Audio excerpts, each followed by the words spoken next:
and welcome to Fast Talk, your source for the science of endurance performance. I'm your host, Trevor Connor, here with Coach Grant Hollicky and physiologist Jared Berg. Young athletes, anxious to reach the top of their sport, often try to emulate their elite counterparts. But as athletes who are still growing, they face additional challenges that fully developed athletes in the sport no longer have to deal with. These include supporting their development and setting habits that will stick with them for the rest of their lives. Perhaps one of the most important questions is whether these young athletes should be emulating their elite counterparts when it comes to nutrition. There's many factors they need to consider, not the least of which is the fact that they are still maturing physically, which makes supporting that growth with good nutrition all the more important. All athletes have to balance performance and health when it comes to their nutrition, but many top athletes will often favor performance. The question is whether that's the right approach for athletes who are still growing. Today, our host will dive into this debate, discussing what's most important for developing athletes' nutrition, how to guide these young athletes to make the right choices, and what role their parents and coaches can play. We'll also go down a few fun rabbit holes that everyone might find interesting, like the concept of longevity vitamins and how berries can make you live longer. Joining us, we'll hear from mental performance coach and retired professional cyclist Brent Bookwalter.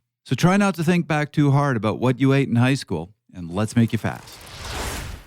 Well, Jared, I knew we were going to get you back on the show. I didn't know we were going to get you back on this quickly, but you heard about this topic, which we've been planning, and you were like, I have to be there. Jump right in. This is mine. I love it. Can't wait. Perfect. Excited to have this conversation? I am. Yeah. It's such a great conversation to have. Needed one and lots to talk about. Good. So today we are talking about nutrition and development athletes. So it depends on the sport, but we're really talking kind of your junior athletes, your U23, so high school level, maybe college level. They're still growing. They're getting into sport. They want to perform. Obviously, there's a lot that you can do with nutrition for performance. There's also a lot that's important about nutrition when somebody is developing and growing. So we really thought it would be important to talk about, is it different? Is it different from when you're talking about an adult who's fully growing? Should you be taking a different approach with a younger athlete like this? And if so, what are the nutrition concerns that we should consider with them? So I thought a good place to start is to just go around the room and ask everybody, what do you think is most important when you're talking about development athletes like this and their nutrition? I'll jump right in on that for sure. I would say that for me, and what I feel is the most important, it ties in with energy availability or energy balance, but I feel like breakfast. Just with what I've seen among student athletes and pitfalls with maintaining appropriate energy, breakfast is essential. I can explain why later, but that's where I'm going. I'll piggyback on that. I coached high school swimming for 30 years, only recently stopped. And we'd have these 5 a.m. practices, and the amount of kids that would not eat before they came and tried to do intense workouts, and how much trouble, how hard it was to not just convince them to eat, but then to help them through the process of finding what they could eat, what they could stomach, what they could get through.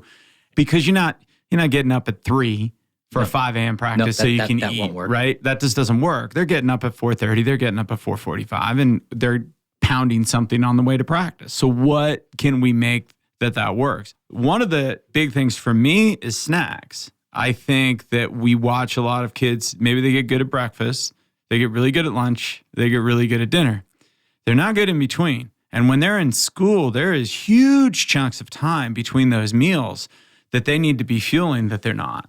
And I will use fueling not in the performance context, fueling for life context. So that's not carbohydrate, that's everything. We need balanced snacks. We need those things that are easy, they're accessible, they can get them in their backpack, they can eat whenever they want. All right, so that's some good advice. I will admit I probably didn't word that question very well. I was actually thinking more at a philosophical level. Let's just talk, are development athletes different from adults? And if so, what are the main considerations that you should be thinking about when you're advising development athletes on their nutrition? And let you guys think about it. So my answer to this is, I think particularly when you are dealing with people who are still growing, who are young, who are creating their habits for life, I think that healthy nutrition is all the more important. There is nutrition that's designed for performance. Sometimes performance and health can go hand in hand. Sometimes they don't. And I do get worried when you see athletes who are in high school, who are young, really focusing on getting every last bit of performance out, really focusing on potentially nutrition that isn't great for them.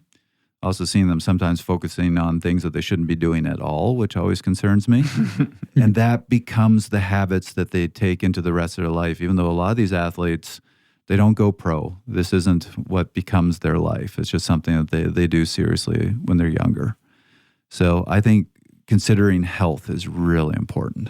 Yeah, I love that. Yeah. If, you know, when you can establish healthy eating patterns, good balanced nutrition, getting the right macronutrients from whole foods, that is really great things to start, you know, eating, to start early, making sure you're getting all your fruits and vegetables, all the simple things that we hear and that we see on the daily. That certainly matters a lot for the youth, the junior athlete. As far as differences, if we're going to get a little bit specific quickly here, yeah, there's a little bit more calories that the adolescent, the growing athlete needs over the adult who maybe weighs the exact same amount at the exact same height with similar muscle mass. Right? There's a couple hundred more calories maybe, so that's, you know, say 5% more, and that's across male and female. So that those are differences. A touch more protein needs. You know, it's not that, you know, it's not crazy difference, but there's some subtle differences. But I do agree it's an educational opportunity when they're young athletes, setting up those good practices, good routine. You know, Grant talked about a little bit earlier about the healthy, good balanced snacks to keep them nourished and good energy throughout a day. I talked a little bit about breakfast, and, you know, those are huge opportunities to make sure that they're set themselves up for the, you know, good learning potential plus their athletics as they go throughout, you know, their day and their week. Well, I think one of the big differences is that something that we have to keep in mind is that most palates don't fully develop until kids are fairly late into adolescence. And there's an opportunity there to help develop a palate that is not heavy sugar, that's onto the fruits and vegetables. So there is something beyond just the habit, and the habit piece is huge, right? Like when you have a kid that's grown up eating their vegetables and knows why, they're likely to be an adult that eats their vegetables and knows why. But there is also those opportunities to help a kid like broccoli, you know, help a kid like some of these foods that have maybe unique taste to them, but it's almost more about just introducing them to them. My wife's a registered dietitian, so I have a lot of this input in our daily, but kids need this many exposures to a food in order to grow comfortable with it. And that can start really early on. If they don't get that early on, now they have that many exposures later in life to get comfortable with a food, and that's not likely to happen. You know, if you're not eating a lot of greenery early in life, why are you going to start at 22? So it is really important that we are talking about fueling for life, not just fueling for sport. That's a really good point, is about the exposure, because I think that's something that is difficult. Let's take this outside the sports context with youth. I mean, I remember many times going out to dinner with my brother and sister-in-law and their kids, and the waiter shows up and says, "Hey, do you want the kids menu?" And I look at the kids menu and it's like mac and cheese, hamburgers, pizza, chicken fingers. There's no vegetable to be seen anywhere. And I also remember one time having a talk with my older nephew when he was just starting high school, and he was complaining about not being able to lose weight and wanted to talk to me about his nutrition. And I said, "Well, tell me what you eat." And he goes, "Oh, my friends tell me I eat healthy." So I go, "Well, what do you have at lunch?" He goes, "Well, typically I have 2 slices of pizza, a Coke, and a Milky Way." Oh, there you go. I think we might have found the culprit. And that's the healthy, you're the healthy one. Right. Yeah. What are they eating? Yeah. That's what I wanted to know. Yeah. So there is that challenge of, for some reason, we've set up our culture a little bit that that's just what kids eat. Let's just feed them junk. And if they're eating at school, how much control do you have over that? Yeah, exactly. It definitely becomes challenging for sure. So I brought this up before. I think this is a great place to go to now, is this question of performance versus health. You're dealing with a younger athlete. They want to be competitive. They want to race. We don't know yet if they are going to become a professional, considering how many people actually end up going professional. Probably not, but they might have a long competitive life ahead of them. At that age, let's say 15, 16, a junior cyclist, how much should we be saying sacrifice performance for the sake of health versus sacrifice a little bit of healthy nutrition for performance? Or can you have the best of both worlds? I'm going to go with what I want, of course. I'm going to go best of both worlds. I feel like that's not a big ask. We can power ourselves with enough carbohydrate from good sources to fuel the performances that we want in training, right? That we want in racing. And we can get ourselves to recover with enough carbohydrate and good healthy protein to get ourselves to rebuild muscle and to recover from having, just the breakdown from the efforts, right? So yeah, I definitely feel like both can happen without sort of like a need for, going crazy into protein powders or supplements or driving it with real sugary soft drinks or, just carbohydrate at all costs type mentality. Yeah, I would echo that. I would almost say it can go so far that healthy lifestyle is probably more important because there's just not that many things you need to be doing at 15 and 16 at the level of these guys are racing at, other than maybe in training or in racing, right? If we look at a gel, I don't think anybody's debating the fact that a gel is not something you just huck down at 2 p.m. for fun. That is not a good food for you. It's a sugar bomb. It's a candy bar. I had an athlete for years that would take marshmallows on his rides because that was a way to get sugar in that wasn't that much different than gels and blocks and stuff like that and was dramatically cheaper. But when you think about that as, the comparison, you wouldn't ever just think about hucking down 3 marshmallows in the middle of the day. But it's not that much different than what you're doing. I mean, a Snickers bar is not that much different than what you're doing with some of these bars on the bike. So I think ultimately, off the bike, off performance, off training, I would always push harder into a healthier, balanced diet. And, maybe there's some corners we need to cut on the bike and in training with not the greatest food, with bars and gels and things like that. But off the bike, that's where I think we're creating habit. And that's where I think it's so important to be balanced. But really what you're saying, this is huge for me, like coaching kids for so long. The amount of protein powders and protein recovery crap that showed up on my deck for no good reason, right? Like, guys, you're probably undercaloried is why you're not getting stronger and bigger. More protein's not going to help you with the caloric intake. That's a little bit of what I've seen. So I remember a few years back, I went to this health symposium. So it was a nutritional health symposium. When I got there, I discovered it was all about the keto diet. I didn't know that when I was heading there, but I found out when I got there. What I found interesting, a lot of 20-somethings there, and they had a bunch of tables of people promoting their wares, promoting their products. Probably 50 tables, 49 of them were powders or supplements. Yeah. And I went to the one table that had a real food. They were selling fish products and just said, thank you. Thank you for having a real food. I had the same experience at FNCE, Food and Nutrition Conference, the big one for registered dietitians. And I was there and we're trying all these crazy samples, some medical foods, some different powders and different ways of getting people their stuff, gluten-free this or vegan, vegetarian. And then there was this place there was one booth that had, I want to say they had apples, berries, and bananas. And I'm like, oh, this is going to catch on. Yeah. I'm like, this is new. Whoa. I'm like, people are going to love this.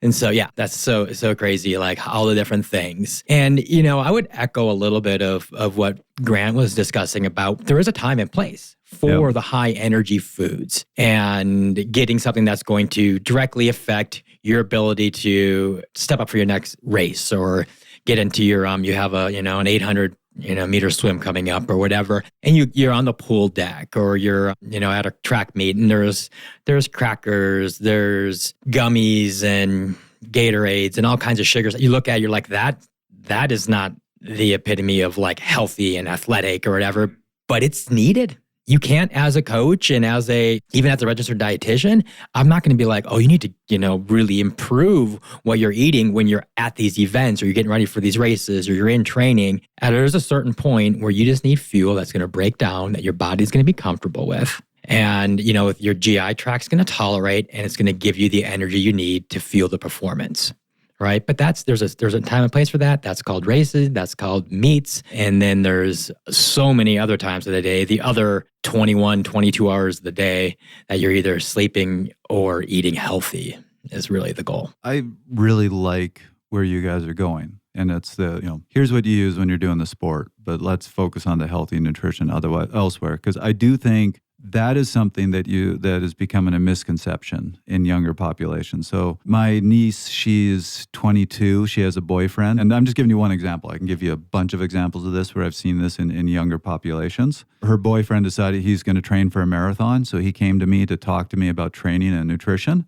Mm-hmm. And I still remember his comment to me was basically, well, I'm getting serious now, so I know I need to start doing shakes and protein powders and supplements and all these things. And the way he's talking to me, it's kind of like normal food doesn't do it anymore. Now I need to get everything in powder form. Yeah. So he was looking for me to recommend this stuff. I'm like, no, keep eating the natural foods. He's like, but I'm getting serious. And you see that sort of mentality of you're not a serious athlete unless you're taking all this stuff. And I like the mindset of there is a time and a place, but if you're a serious athlete, there's definitely a time and place to be eating healthier, to be eating healthy foods. And this stuff isn't necessarily healthy. No. And, I really think what's important is, and I've said this for years with adult athletes too, that we're so quick to jump to the multivitamin. We're so quick to jump to these things that, I don't know, I don't want to get on a high horse. And I am not a registered dietitian. So much of what I'm going through is via my wife or people like Jared and anecdotal, right? What I've experienced and what I've watched. So I think that's an important caveat to throw out there for me. But so much of what we need, we can get if you just walk down the produce aisle. It's not that simple, but evolution is not going to have us go to a place where we have to buy a supplement off a shelf that's been manufactured in order to get us what we need. So many of those supplements and so many of that stuff is about time or perceived time. And I think that's a really important thing to put out there. And for kids, that is even a harder piece of the puzzle. They feel like they have less time. They feel like they're more under pressure. And they're just grabbing things as quickly as they possibly can. And as coaches and as sports, I think we enhance that. Like, you've got to get bigger. You've got to get stronger. You've got to gain weight. I remember that conversation ad nauseum with 15-year-old boys at the pool. How do I get faster? We've got to get a little bit stronger. How do I do that? And really trying to be the voice of reason that says, eat more, but eat more of all of it. Yeah, well, that's one thing I'm right on board with is like you end up with leverage when you talk about the student athlete, the junior athlete, because they start taking in more calories. I mean, they're eating, they're not just taking in, 1,800, 2,000 calories just because they're going to school, sitting around and just coming home. We're talking about 2,500, 3,500 calories. Well, that is that much more opportunity to get more micronutrient, bioactive compound rich fruits and vegetables, right? Some good healthy grains, a touch of fiber, of course, because you just have that much more food coming into the system. Yeah. So you really, in essence, shouldn't have less needs for some of these Band-Aid type things like a supplement and such. Because, right, some of the amounts of the essentials that you need doesn't go up because your caloric intake comes up. It's just the baseline that you need, right? So that's a really good point because we'll have swimmers. I had swimmers at 17, 18 that were doing 6, 7 workouts a week plus lifting. These were guys that were taking in that ballpark of 5 to 6, right? They were in huge numbers, and all you need is a little bit of variety, and you're going to start getting in the things that you need. And I think this is an important piece. I think so often when we talk about athletes, development athletes, I think we have a lot of coaches and a lot of outside people watching their weight, so to speak, trying to keep kids' weight down for whatever reason, whether it's running, whether it's cycling. Yeah, weight-dependent sports. Right. And even swimming. I mean, it makes no sense, but I would see it with parents and peers of female swimmers, particularly because females go through that progression. I've heard about this in women collegiate coaching. Oh, my God. What the heck? Listen, I was at University of Texas for nationals, I want to say 6 years ago, and there was still a scale outside the women's locker room. This is not that long ago. This is like 2018, 2017. That's horrific. And especially in a sport where, frankly, you're in water. It is not a weight-dependent sport. But what I think we end up with so much of this trend towards people watching calories to cut them or to limit, whereas so often they need to be expanding caloric intake. And, how do I do this? And one of the hardest things for kids is teaching them these basics. I taught high school biology. It was incredibly hard to get across food and what it does. And giving them that autonomy and teaching them the basics is a huge step forward. I remember for a while with my swimmers, I would do the Chipotle burrito scale just to try to teach them total caloric intake. I was never saying do this, but it was like, you need 5,000 calories a day. We've gone through it. We've gone through it with the registered dietitian. We've done it. We need that. That's 5 Chipotle burritos a day, guys. Where do you put that in? And they'll be like, well, I can eat 2 for dinner. I'm like, yeah, but can you eat 1 for lunch, 1 for a snack, and 1 for breakfast? No, that's not what you're doing. Yeah. And you mentioned it earlier. Sorry, I'll end my rant. But we need to train ourselves to eat the different foods, to eat enough food, to eat snacks. It's hard to eat breakfast. Yes. I can go back to breakfast anytime for sure. I'm glad you guys went down the road of talking about the supplements and the multivitamins, because I think that also relates to the caloric intake. If you're eating empty calories, then it gets really difficult, because your body, when you're beating it up in sports, your body doesn't just need calories. Yes, it needs the calories, but it needs a lot of nutrients as well. And if you're getting the calories and not getting those nutrients your body needs to be able to recover, your body's going to say, I'm still hungry. Yeah. Keep feeding me more. And then it does become a challenge. It becomes difficult and you're not recovering as well. And I don't think Getting less nutrient-rich foods and covering it and making up for it with the multivitamin is not the way to go. Yeah. So when I was managing Team Rio Grande, we had this kid on the team. He was 20. We had challenges with him. The school he went to had a website dedicated to all the dumb things that he did. People would just submit stories of him. I kid you not. He would go to the races. Now, just wrap your head around this. This is 2014. He would bring boxes of Count Chocula. Oh, that's amazing. Yes, but 2014. No, not good amazing, just amazing. Where do you find Count Chocula in 2014? He found a place where they still made it, and he would order it, and it would cost him like $15 a box because it's now a specialty item. I wonder how old some of those were. He needed to check the expiration date on them. They could have been manufactured in the 70s. They're still probably good. Yeah. But we would talk to him about his nutrition, and he would just go, oh, I can eat whatever I want. I take a multivitamin, so it's all fine. Oh, there you go. Oh, brutal. And he would just say that. And I wish I'd had it then. Meta-analysis just came out about a month ago looking at the impacts of multivitamins. And yeah, you're going to think that it's saying something that it's not saying. But what they showed was the people who took the most multivitamins died younger and had higher odds ratio for cardiovascular disease and all-cause mortality. Yeah, sounds like they weren't eating a general healthy diet. It's not that the multivitamin was killing them. No. It's the people who take a lot of multivitamins are tending to compensate for the fact that they're not eating well. We see this in car safety all the time. Every time we put in a new layer of car safety, we get the same number of motorist deaths because people are driving more carelessly. They're driving faster. They make up for what we're giving them in protection by making other mistakes. And I think you see that in diet. This is very common mentality for humans. It's probably something Danny Kahneman did a long-term study on, I'm guessing, because he studied all that stuff. But you see that, and I think you really do see that progression. And what we're forgetting with the multivitamin is so many of the vitamins and minerals we need are tied to other things that we get in food to uptake well, to absorb correctly, and to utilize in the right way. There's a reason there's vitamin D with calcium. Helps absorption. And that's the simplest one. And most of our foods that we rely on some of that absorptive properties, it's not directly put into our milk like it is with milk, right? We have to find those things in foods. As a mental performance coach, Brent Bookwalter has been helping athletes optimize their mental performance, and that includes their mindset to nutrition. He shares his thoughts on what we just talked about, the balance of health and performance.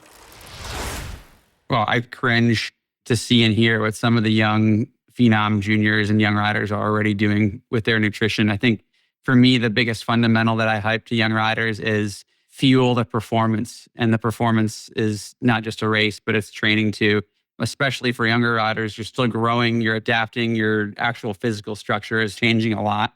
And to be in a catabolic state where your body is not getting enough energy and macronutrient deprivation is harmful and cringeworthy, and I think downright dangerous. So I loved the story that came out of the Tour de France this year with Johannes Abrahamsen, who rode for UNOX. He was in the KOM jersey. A lot of people saw for the first couple weeks of the race. And he was in the headlines because he talked about how he gained, I forget what the number was. It was like, I want to say it was 20 kilos, huge amount of weight, because he realized when he was young, he was too small, he was undernourished, he was not being able to achieve his potential because he just wasn't really like following the path of his body type and what he needed to be. So he's a great example that little, lighter is not always better. And health comes first. Health and longevity are strikingly important fundamentals of any potential performance, and that you've got to be healthy and it's got to be sustainable if you're going to keep it going.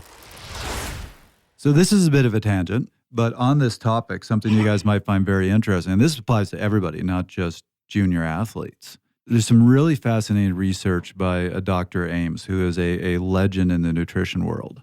And he's been writing lately about longevity, and he has something to say about it because his most recent paper he published at the age of 95, and he's still teaching. Mm-hmm. But he had a really good point about vitamins and minerals. And he basically said, I don't want to have to keep writing vitamins and minerals, so I'm just going to call them all vitamins. Fair. Just to use a broad term. He said, we have survival vitamins and longevity vitamins. So meaning the survival vitamins are, if you aren't getting enough of this, you're going to die or be very sick. And he said, so those are your essential vitamins. He said, we identified those a long time ago because they just made people deficient, and then they go, look, they're getting sick. They need this. It was very easy to makes identify. it really easy to know that you need vitamin C. But the point he made is there are a lot of nutrients that are essential to our longevity and long-term health that you can't identify the same way because you have to make somebody deficient in them for 20 years, and then you see the effect. And that was, so one of the arguments he made, and by the way, I'll put this in the show notes, I'll put these references to him. The point he makes is we actually don't know all the vitamins and minerals that we need. There's probably hundreds that we haven't even identified yet. So if you're trying to get it all from a multivitamin, you're missing out on the things that are going to help you live a longer, healthier life. Hence, those people that rely on a multivitamin didn't live as long and had higher all-cause mortality risk. Yeah, that's certainly another good perspective on that study that you talked about. Yeah, the longevity vitamins or I wouldn't say vitamins, longevity nutrients that I like to think of as bioactive compounds, or the things in foods like the anthocyanins, the riboflavin, the flavonoids, all those things. Yeah, all those great, really things that, like the anthocyanins, which are in berries and raspberries, and all those things that are really great for a young athlete trying to develop cognitive aptitude that will give them the ability to recall in that, fifth or sixth hour after lunch. Right. Yep. Right. Yep. Or same thing with longevity. They help with cognitive function in older adults that are, maybe predisposed to dementia and other, related cognitive disease. So they're essential for quality of life and function and longevity, but they're not essential just to keep our bodies moving in that short term like they're looking for them. And especially as adolescents. I mean, I think adolescents can pull off a whole heck of a lot. Young 20-year-olds can pull off a heck of a lot. We joke all the time. All of us in this room are getting a little bit older. But what we could do when we were racing, when we were 25, 30 years old, I can't do anymore. I can't even get close to doing anymore. By the way, thank you for telling me how to pronounce anthocyanins. Did I even say it right? No. I'm sure you did. I've been mispronouncing it. I literally were writing a book and I just wrote a whole paragraph on it this morning. You can see that's the highlighted. I had no idea how to pronounce that. Yeah. There was that study that gave, I want to say it was gave 6 to 8-year-olds what was equivalent to maybe a cup or cup and a half of berries. And I think they did it like in a powder so that way they could have it controlled or whatever. And they just significantly found that cognitive function or the ability to recall was improved by a significant amount against a control group. Wow. Yeah. That's really cool. Anybody who's interested, this is a type of flavonoid that they've been doing a lot of research on recently. It's found mostly in fruits. Yeah, like the skin of the berries. Yeah, it's what gives the dark color. So your dark reds, purples, blacks. So cherries, blueberries, fruits like that tend to be high in it. And it's actually been shocking how many of the mechanisms in our body that we know are related to longevity are related to preventing heart disease, cancer, neurodegeneration. It has an impact on. Mm-hmm. So it's basically, for yourself and for your kids, can't get enough berries, cherries, fruits like that. Makes some sense from a hunter-gatherer background where we relied a ton on berries. I mean, some of this stuff makes some basic sense. And I think we rely a little bit too much on technology, and there's technology in foods too, right? I mean, one little tangent I'd love to throw us on while we're talking about supplements and talking about these things is caffeine. We know caffeine is a performance enhancer. We know the benefits of caffeine. But one of the problems with caffeine with young athletes is that they intake caffeine in the rest of their lives at such a high rate that they're not going to get the benefits of it in performance, or the amount they have to take in performance is just off the chart. So, I mean, you're going to run into these kind of ethical conundrums over and over again in the development of athletes. Is this the right thing to do? Should we be going down this road? And I remember there was a stretch there where caffeine pills for swimmers were all the craze. And it's scary because there's no food, there's no water that goes in with it. And they would like tweak and they were off the chart. And they weren't taking a ridiculous amount. They're in the ballpark of what's suggested for performance. But because, and we see this with sugar all the time, if it's not taken in with fiber, it gets digested a completely different way. There's some of that same thing with caffeine. So energy drinks, Starbucks, all these things, you're watching kids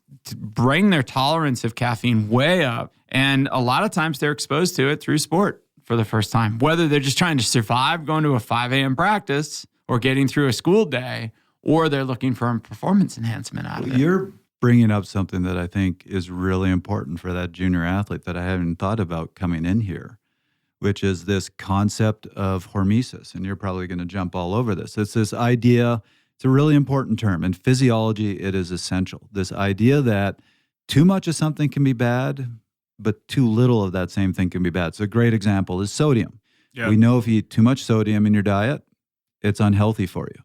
If you don't get enough, you die. There is a optimal range, and we often forget about that. We get into either a more is better mentality or a less is better mentality. I just listened to a podcast with a guy who the topic was intermittent fasting. He's like, well, I've got this so dialed down. I intermittent fast every day. I only eat 3 hours during a 3-hour window every day. And I'm like, you're not fasting, you're starving. Yeah. Why are you doing that? Starving and binging?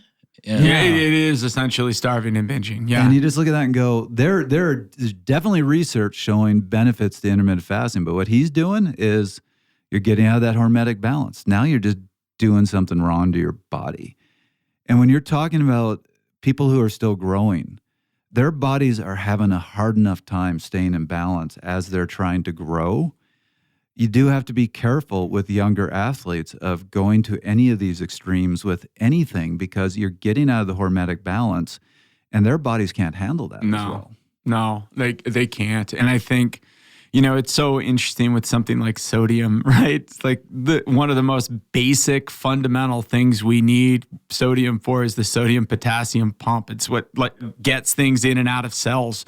You can't function without sodium. But it's so easy, exactly like you're saying, Trevor, to go down that road of like, no, we got to get everything out of our diet. And that's impossible, first thing. But second thing, it's not safe. Yeah. Or in the same breath. I mean, with sports marketing and like all the different supplements or drinks, you can have a product that is like pushing. We need to increase our sodium to these levels in our daily diet. And now we're talking about, I'll see diets come through with 4,500 milligrams of sodium for no good reason. Right. It's just, and it's like, you're not sweating out that much. You're not, I mean, yes, all you're doing is like push-ups for your kidneys and like your renal system. It's It's funny, because you see the tie between what people are eating in their normal diets, and if they tend to have a higher sodium diet, they may need more sodium when they're performing.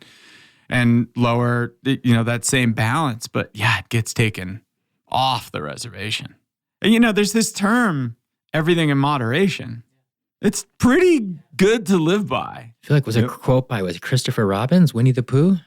Too much of a good thing isn't always a good thing. Yeah. And I mean, I've been in a place with teenage swimmers where I've put kids on a milkshake a day plan just because I know they can't get in enough calories. And I've just been like, okay, after dinner, have dessert.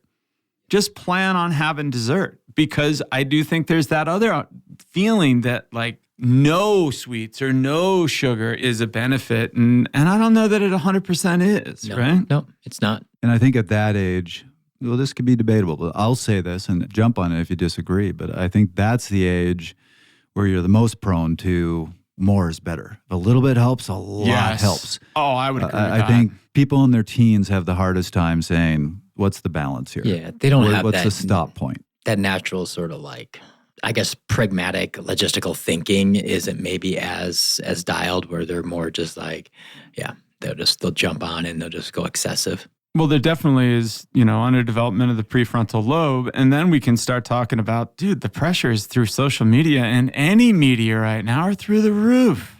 I mean, I'm a doctor, and the rabbit hole that goes down after that Instagram post is unbelievable. Yeah. Or the foods that are like, oh, here's what I eat in a day. Like, we don't need to know what you eat in a day.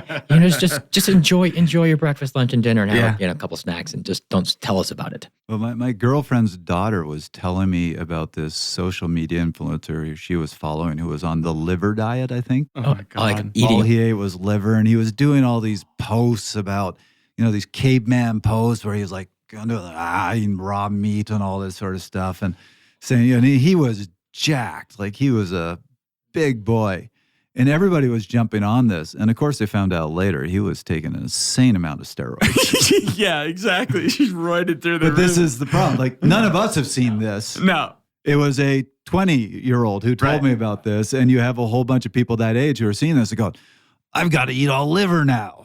Listen, I'm not going to call out any celebrities, but you have movie stars and celebrities that are getting ready for roles, and they like cut with this diet, or they do this and they do that. And no offense, I'm looking at some of these dudes, especially on screen, going, there's no way you're not on drugs. Yeah. Because I'm sorry, nobody's testing for performance-enhancing drugs in Hollywood. They caught Sylvester Stallone at an airport with growth hormone. And they were sitting there going, should we arrest him? And they tried to make a scandal out of it. And then he just made a statement, I'm an actor. I'm not an athlete. Right. Yeah. I'm not doing anything wrong. No. He's doing it for him. Yeah, I mean, he's doing it for what he needs to do it for. Yeah, absolutely. But you're absolutely right. You see some of these actors that go from tiny to huge. Yeah. And if you think they're doing that naturally. They're not. That's how he beat Ivan Drago. That was it. Amazing. They're both doing Drago? He wrote the script. Yes, that's right. Ivan Drago did. Yeah, exactly. Oh, man. So this kind of transitions to the next important thing to talk about, which is getting into the mindset of the younger athlete. I think we're all in agreement here that they should be eating in balance, that health needs to be a factor. I think they can be doing some of this performance stuff, but they have to understand what healthy nutrition is. But what can you actually get a young athlete to do? Because they are some of the hardest to convince eat healthy. And again, I'll give you an example. My girlfriend's 20-year-old daughter, we had like an hour and a half conversation about nutrition. And then she just went out and bought a bunch of gummy bears. I didn't even ask. And she's sitting there eating them. She just looks at me and goes, yeah, I heard everything you said. I just enjoy junk too much. And that was the end of the conversation. Yeah. There you go. Yeah, I go back into thinking about what the athlete has to do on the daily, right? And Grant talked a little bit about the morning swim, right? Those swims could be 90 minutes, 4.5, 5,000 meters, maybe even a touch longer, right? That takes a little bit of carbohydrate to get through.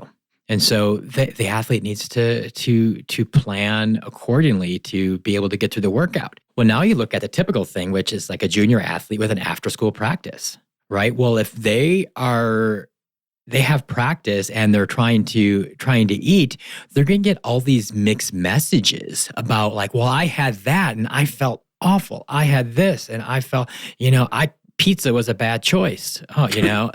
That. So it's like they end up discouraged and like left with sort of like I guess, in disarray on what they can actually tolerate. So, all I can have is, a sugary coffee drink or a soda and maybe some noodles or whatnot. So that's, I feel like, the biggest challenge but it's super important that they are nourished for that, they have the energy to do that after school practice or workout. And so I think that's kind of why I always go back to breakfast. Yeah, and I think you're right. I think one of the other things too is, I remember this vividly when I was teaching high school. I would have the same kid in an AP biology class and the same kid as a swimmer. And I'd teach them all about nutrition in the AP biology class, and they'd get an A on the test and they'd retain absolutely none of it. And if I talked to them about nutrition on the pool deck as a swimmer, some of them would retain it all. Mm-hmm.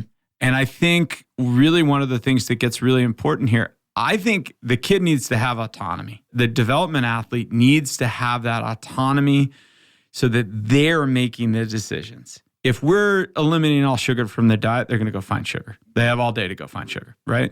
If we're creating a really strict diet at home, they're going to find ways around that diet at home. But through a process of education and instruction, and I always tried to put it in the goal talk.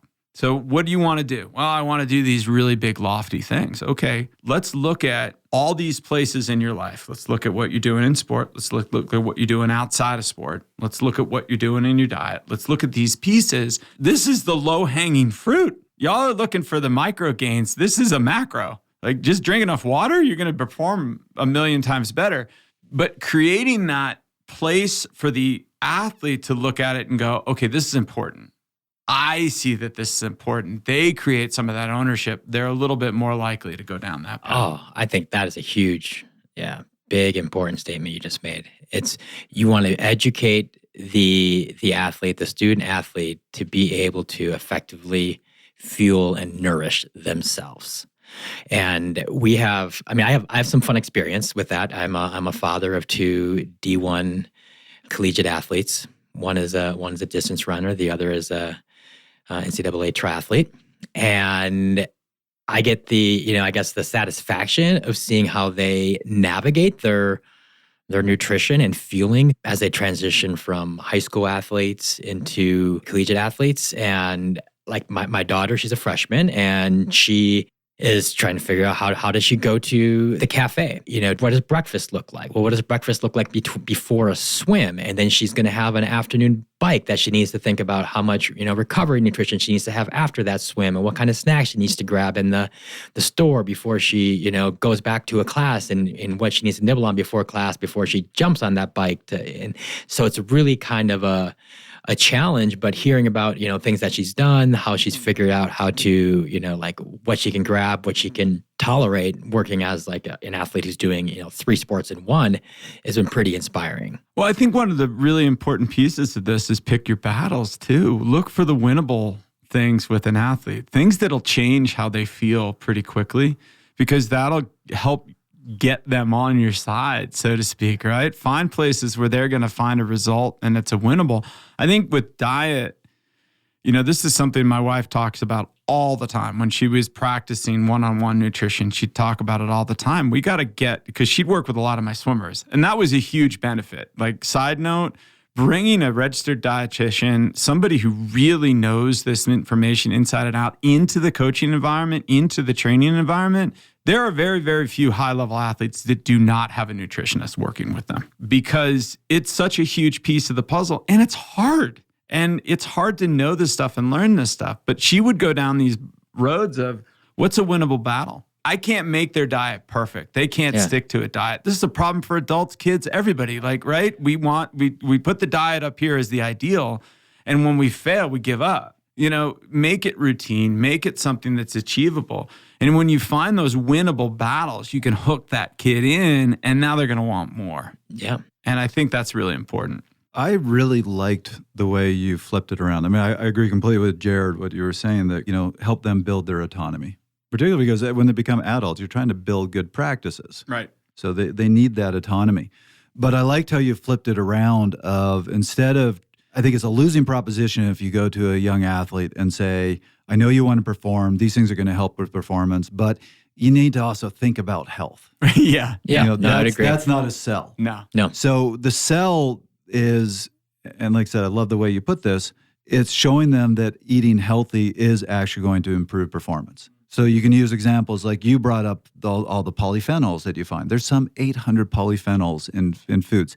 You're not going to supplement your way to them. No. And we're finding again and again, they help reduce inflammation. They can help with recovery. They can help you train harder, recover quicker, and you're not going to get them in powder form. So eating healthy is actually going to help you be a better athlete, help you to train harder and better. Yeah. And I do feel like if you can establish some simple, like attainable strategies, like Grant was talking about, like the winnable battle, if you will. Like if there's a certain thing that you have a go-to that is going to help you recover, within that sort of 15 to 30 minute window after you do a strong or higher intensity or higher volume workout, employ that, use that, go to it, and then go on with the rest of your day of good, healthy eating. So I have a couple athletes I work on nutrition with who are youth endurance mountain bikers racing at, national levels or doing cyclocross. And I will, they'll be going out for a 3 to 4 hour ride. And I will just make the simple thing of you just need to have a recovery shake or smoothie that covers about, 700 to 900 calories, mostly carbohydrate, a good 10 to 20 grams of protein, so that can be just a banana smoothie with protein, with like some nut butter and some, hemp seed or protein powder dumped in it. And that's going to take care of some calories. That's going to help you with recovery. And then you just go along with, good eating the rest of your day. And that's a good strategy for recovering well. So, yeah. The big note there that majority of that's carbohydrate. It's not necessarily all protein because you're trying to get the calories in to recover. That's what you need. I think one of the real big things too here is planning and prepping. We used to, overnight oats or pack in the shakes or those things that make your life easier when you get up in the morning, the routine. I remember there was a big stretch when I was at Rally Sport, we had a cafe. I would eat the same thing almost every day for lunch because I knew it would work. I knew I was getting the right thing. I knew how it would act and I knew when I could eat it. And it's not ideal. I like variety. I'd rather be eating variety. But it worked, and it helped me hold these balances, and I think that's really important, and it goes a long way. And planning the morning appropriately, so you're like, I know I can take 5 minutes to do this, or I can take 10 minutes, or I did it the night before, so it's done. Breeze's favorite trick is make a bunch of breakfast burritos and freeze them. And throw them in the microwave and you got breakfast on the go in 2 minutes. And they're not hard to make and they're not hard to freeze. But that type of planning and prep opens the world up, especially for kids, because it's achievable, right? It's something they can pull off. So often they feel overwhelmed. So let's shift gears and let's talk about parents and their involvement, whether they can help, whether they're a hindrance. And look, I will start. We studied this in my public health courses that you see in schools where they try to introduce a nutrition program, teach kids about diet, try to get them to eat healthier. The people who were the most resistant were the parents. And it was because the kids would come home and start telling their parents what you're eating isn't healthy. And the parents didn't want to hear that, and the parents didn't want to be showing up. So they would get angry about these courses. So we could talk about ways parents can help, but I think we also need to address the fact that sometimes parents can be the one that are getting in the way the most of their young athletes eating well. Yeah. I would agree. Just the starting point. I'm not going to get heavy into this, but just the starting point. We've talked already about how adult nutrition and adolescent development nutrition are different animals. They're different things. Plus bring in activity level, plus bring in goals, plus bring in development of brain and body and those things. What you can do that's effective as a diet as an adult may not be effective and probably is not effective for an adolescent or a developing athlete to do. And that's one of the biggest things that I see so often is what parents are doing at home as a 50-year-old. Maybe they're a competitive master cyclist, great, but a lot of times they're not. and they're following diets that work for them to keep them slim or keep them what they perceive as healthy, and then projecting that upon their if you're adolescent. intermittent fasting, you don't project that on a junior athlete. No. If you're on any specific diet, If it ends with diet, I probably wouldn't project it. No, that is nothing that you want to communicate and sort of use or help your kids adopt at all. I just think that's an easy thing to miss. And also, like I mentioned earlier, kids are going to find their way around that. They will find their way around that, and they'll find their way around that in a way that's probably destructive. I'll see a lot of adults, especially adult athletes with downregulated metabolisms. They're able to do more than they really should off of less calories than they should be taking in, right? And, fortunately, juniors and, youth athletes are they're more robust, and they haven't suppressed that system enough where they will end up getting the calories from somewhere.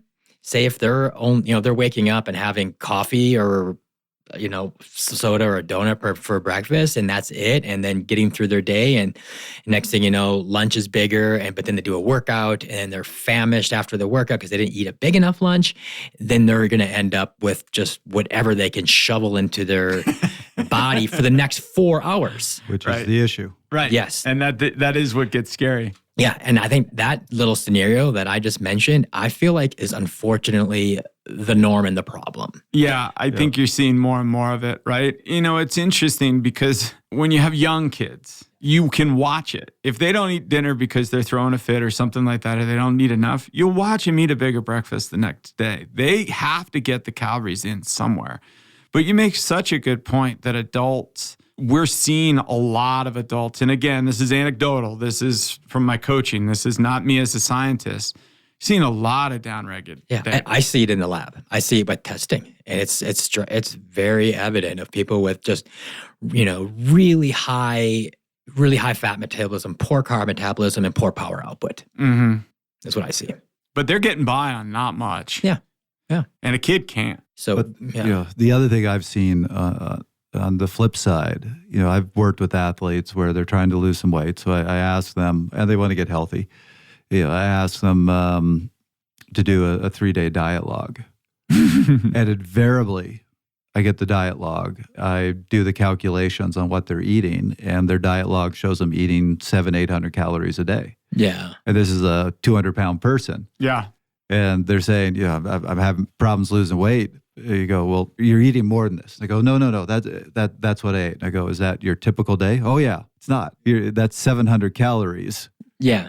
You are eating at least 2,500 to 3,000 calories a day, and they will argue to death. And I learned very quickly how people will either avoid or just not truly observant of what they're eating. I think it's like you said, they'll kind of starve themselves, which isn't healthy. And then they'll go and make up for it, not even know they make up for it. Like they'll go to Starbucks, buy the double mocha, whatever, that's 1,000 calories, and not realize they just ate a whole meal. Well, we saw that in people's cheat days, right? You saw this trend of the cheat day through the last decade, I think. And yeah, I mean, especially when you start getting into that, like not starvation, but limited binge, our bodies are really good at storing.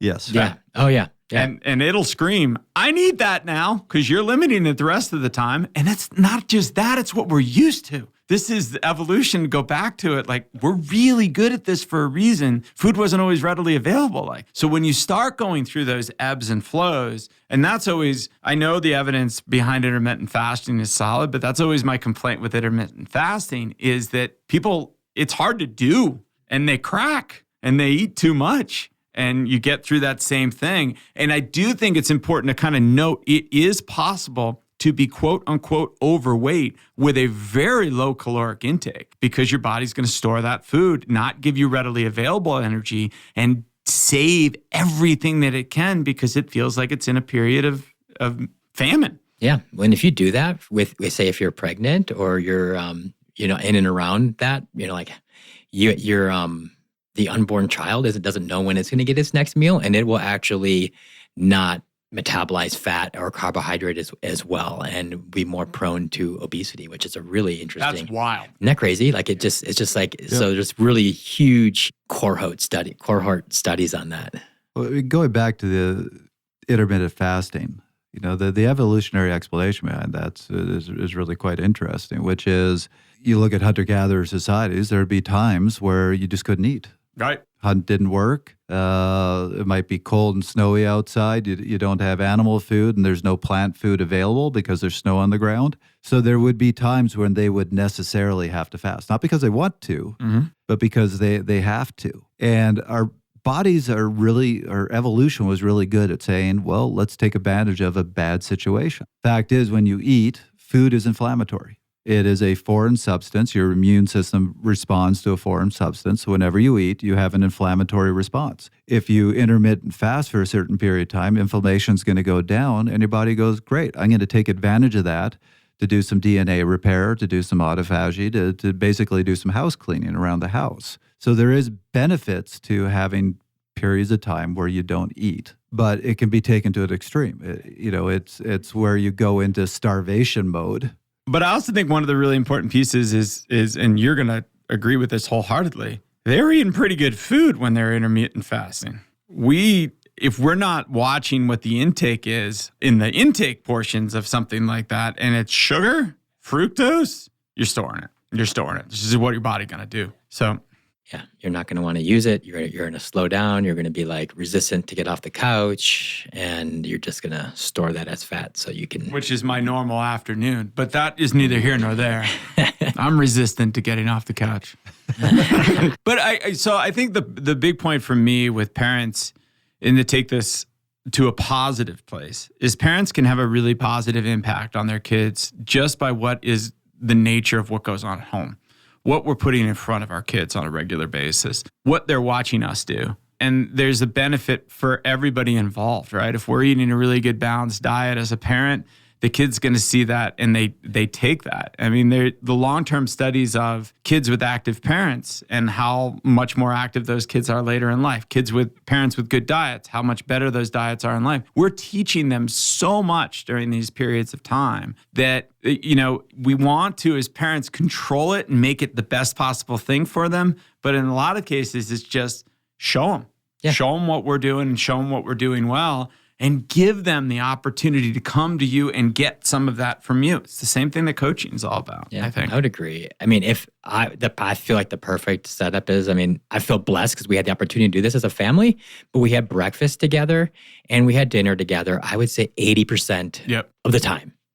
And that was, I feel like that's super value because we would all engage in making breakfast together, right? We might engage in doing dinner together. It was mostly, my wife and I, of course, but yeah, but we always ate together. Yeah. And so they saw what we were eating. They ate mostly what we're eating, but not all of it because, it's just not, you gotta be realistic. And that's a reality with kids too. And I think that's okay. I mean, the kids menus exist for a reason because you just know what your kid's screaming at the restaurant. Yeah, that's exactly why. You nailed the reason. It. Yes. 100%. And you put broccoli in front of a kid at a restaurant and you're just going to have somebody crying. We used to call those trees. You eat your trees. Yeah. But it's so important that togetherness and that piece of the puzzle. And I think what we do, I've seen this again, anecdotally, I've seen a lot of kids tell me, this is what I'm trying to eat, but my parents are eating a completely different meal because they're doing this diet or they're not, or they're eating after we go to bed or any of those things. It's really, really hard to have any regulation of what a kid's doing at home, but B, not healthy for the parent either. And personally, I just think that's a big deal. I think healthy parents that are eating well are going to have healthier kids that are eating well. My kids used to complain, how come we can't eat like normal families in front of the TV? We have one night a week where we do that. We have a movie night and we eat in front of the TV and it's generally pretty crappy food. But, and I think everything in moderation, right? Exactly. There is that. But that statement, Jared, of like, why can't we be a quote unquote normal family is terrifying. Isn't that scary? Yeah. Oh my goodness. I am even worse than that. My years of living alone, I just eat while I'm doing whatever I'm doing. Right. Like I literally make a plate of food and just carry it around with me while I do various things. Yeah, that's not what you want to be showing the kid. Nope, not at all. Not at all. So I think we've talked actually at a very philosophical level. So I'm going to transition us here. And I know you've got a big textbook here, Jared. You came in with. Talk to us about some of the really practical sides. What are some of your recommendations for development athletes in terms of what they should be consuming, how much, all that? Yeah, thanks, Trevor. What I could recommend, when I go about the hierarchy of needs for the youth junior athlete, I would first go into energy balance, right? Right. We're talking about energy balance, we're talking about total calories. We want to make sure that the athlete is taking in roughly the same amount of calories that they're expending on the daily basis, right? Doesn't need to be perfect match every day, but if we looked at the average over 7 days, over 30 days, that average needs to be pretty on par, where the amount of calories that we're expending is matching in with what we're giving ourselves, right? So that's the first most important.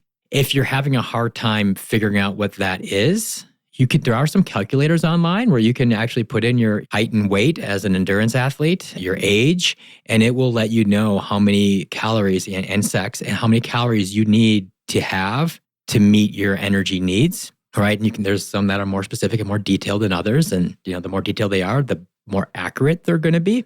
All right. Or you could obviously do metabolic testing with, in a lab like that I have here at Fast Talk Labs. But that's probably the most important. Making sure that you get the energy that you need is going to make sure that you're not breaking down, the protein in your muscle into carbohydrates so you can fuel your body to do your next workout, right? That's an important thing. You're not trying to, or if you're not getting enough carbohydrate, you're not able to get after those workouts and such. But then the next goes into really how much carbohydrate you need, right? And I would say that's kind of hard to really say exactly because you don't always know how many carbohydrates you're burning.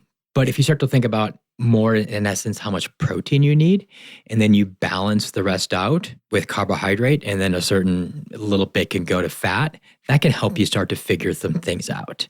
And so we look at an athlete, and they really need to get at a minimum of, I would say, 1 gram of protein for every kilogram of body weight. So if the athlete weighs 60 kilograms, they should be getting at least 60 grams of protein, right? There are some athletes who are training harder, more intense, and there is certainly good, supporting evidence that says, hey, we could be getting up to 1.5 to even 2 grams of protein for every kilogram. All right. So if you are getting that, say you are getting 1.5 and you're a 60 kilogram athlete, that's going to mean that you're getting about 90 grams of protein in the day. All right. So that 90 grams times 4, let's just say that's, close to 400 calories. All right. So you need to be getting in the remainder of your exercise, or your calories needs to come from carbohydrate or fat. Right. So we're looking about 60% from carbohydrate would be a good way to go. And then another, say, 20% from fat. So then you can just sort of subtract those, how many calories you need to get from carbohydrate versus fat based off looking how many total calories you're burning in that day, right? And that would be how I would do the math. And you can calculate it out to grams or keep it as calories, however you think the best. Quick question. I know the answer, but to put this out. What happens to the extra protein grams? If you're taking in extra, now, like say you need 80 grams a day and you're taking in 130. Mm-hmm. How does the body get rid of those? You can't store them for later, right? No, you can store them kind of indirectly for later. Right. So what you're going to do is if you're eating way more protein than you need and you're on I'll say a low carb diet for no real good reason, you would just be basically turning that excess protein into carbohydrate in a process called glyconeogenesis. However, if you're not needing that carbohydrate, right, if you're having more than you need, you would turn that carbohydrate into fat and you would store that as fat. That's sort of like the hierarchy. Well, I think it's time to start wrapping it up. Before we do that, we have a forum question for this episode, so please go to the forum and share your thoughts, and I hope both of you can jump on and respond to a few of these. The question is, what are your thoughts on the optimal nutrition for development athletes? keep it broad. So come and share your thoughts on the overall conversation. But guys, I think it's time to wrap it up. That was a fun conversation. We definitely went on some big tangents, but they were good ones. So I liked it. So not going to quite say, let's just do 1 minute take homes, but why don't we each kind of share our wrap it up thoughts? What would you like to finish us up with? Yeah, I'll start off this. We didn't get into real specifics on how much protein a junior athlete needs, but we did talk about if they eat enough calories to support their junior athleticism, they're probably going to do pretty well, right? And if they keep a healthy diet while eating all those calories, they get a lot of the micronutrients and the bioactive compounds and all the things that they need to support all their body's systems. And, there's certain things we probably like, hey, what about iron in different athletes, and especially with long endurance cyclists, or runners and, or young female athletes that we didn't really get into. But, definitely those things to pay attention and to check on. There's lots of things to think about. And I do think, seeking and getting professional help, whether through your doctor or just a dietitian, is a good move for anybody and everybody.